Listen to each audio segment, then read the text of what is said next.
তারেক রহমান সাহেব তো জাস্টিফাই করার সুযোগ নাই।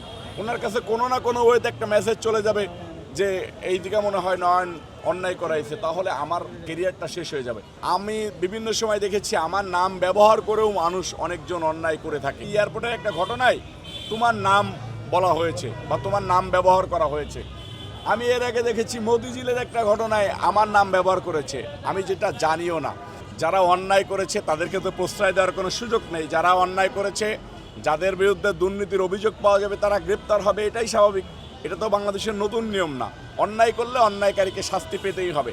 শুধু আমি একটা জিনিস বলতে চাই, কিছু অন্যায় মিথ্যাভাবেও হয়ে থাকে। যেমন সারা বাংলাদেশে আমি ঢাকা মহানগর দক্ষিণ যুবদলের নেতৃত্বে রয়েছি। আপনারা সোশ্যাল মিডিয়া আমাকে এমনভাবে ক্রিয়েট করে দিয়েছেন যে সবাই আমাকে চেনে এবং নাম জানে। আমি বিভিন্ন সময় দেখেছি আমার নাম ব্যবহার করেও মানুষ অনেকজন অন্যায় করে থাকে, যেগুলোর সাথে আমি কখনোই জানি না। আমি যেমন কিছুক্ষণ আগে পার্টি অফিসে বলতেছিলাম যে কালকে আমাকে একটা বড় ভাই বলল যে এয়ারপোর্টে মনে হয় কোনো একটা দুর্ঘটনা ঘটছে। কি ঘটনা ঘটছে আমি সেটাও জানি না। আমাকে বললো যে এয়ারপোর্টের একটা ঘটনায় তোমার নাম বলা হয়েছে বা তোমার নাম ব্যবহার করা হয়েছে। আমি এর আগে দেখেছি মতিঝিলের একটা ঘটনায় আমার নাম ব্যবহার করেছে, আমি যেটা জানিও না।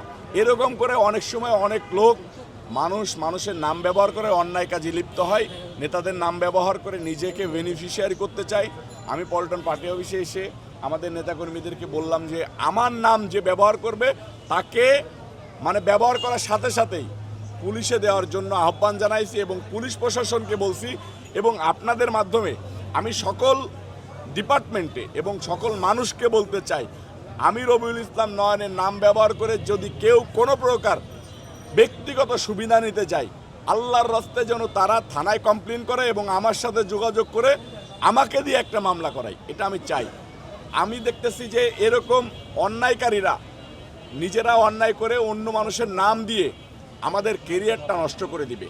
কারণ জনাব তারেক রহমান সাহেব অন্যায়ের বিরুদ্ধে জিরো টলারেন্স আছে। তো যদি তারেক রহমান সাহেব তো জাস্টিফাই করার সুযোগ নাই।